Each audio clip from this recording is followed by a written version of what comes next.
Alright, so in this video I'm going to show you how to turn a picture from looking like this to looking like this in a few quick simple steps. Alright, so the first thing you're going to want to do is you're going to want to open up your laptop, know where the picture is located, and then the first thing you want to do is download the Topaz Denoise. And that's this little icon right here, and you're going to just click on that. And then so this is basically an AI that will automatically just help fix your pictures for you. All you have to do is drag them into the program and it does it for you.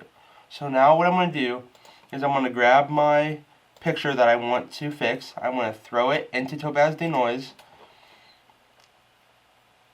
And this is what it looks like initially. And in the bottom corner here you can see it's updated, and now look. Now you can tell that the noise has disappeared. Look at the before and after. You can see how in all the background there's so much noise and it's not sharp, and then as soon as it does its work you can see that the noise has decreased and it's better.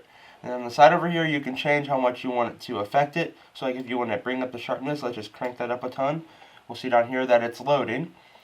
And then boom, the image is super sharp now. If we zoom in, you can see that there's a bunch of noise in the background. Look at before, after.